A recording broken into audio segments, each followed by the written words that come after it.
गुलबर्गा शहर के मशहूर सोशल एक्टिविस्ट और पॉलिटिकल यूथ लीडर जनाब अलीम इनामदार साहब के जन्मदिन के मौके पर बसवेश्वर कॉलोनी सर्कल एमबी नगर में फ्री हेल्थ कैंप ऑर्गेनाइज किया जा रहा है। Aleem Inamdar national driving school के ओनर और social activist and political leader हैं, जो कई सालों से शहर में अपने खिदमत अंजाम देते आ रहे हैं। कल यानी 4 दिसंबर को इनका जन्मदिन है और इस मौके पर बसवेश्वर कॉलोनी सर्कल के नौजवानों ने शहर के मन्नूर मल्टी स्पेशलिटी हॉस्पिटल के साथ कोलैबोरेशन कर फ्री हेल्थ कैंप ऑर्गेनाइज किया है। इस कैंप में शुगर, बीपी, गायनेक, ladies problem, joint pain, piles, fissure, fistula checkup, seizure, stroke और पैरालाइज और ईएनटी के अलावा दीगर कई चेकअप यहाँ किए जाएंगे। और सबसे खास बात, यहाँ फ्री मेडिसिन भी दी जाएंगी और साथ ही फ्री आई चेकअप के साथ यहाँ फ्री आई ग्लासेस भी फराहम किए जाएंगे।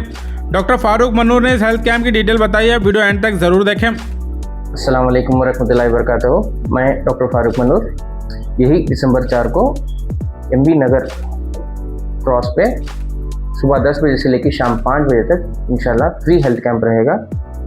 इस दिन हमारे जनाब अलीम इनामदार साहब, जो एक सोशल वर्कर हैं, तमाम गुलबर्गा के लोग इन्हें पहचानते हैं, जानते हैं। तो इनके जो फॉलोअर्स हैं, इनके जो फ्रेंड्स अहबाब हैं, तो वो सब मिलकर जो है ना एक free health camp in collaboration with Mannur multi speciality hospital रख रहे हैं। तो इसका भरपूर फ़ायदा उठाए and specially even eye checkup भी है एंड उनको फ्री में जो है ना स्पेक्स भी दिया जाएगा वहाँ पे।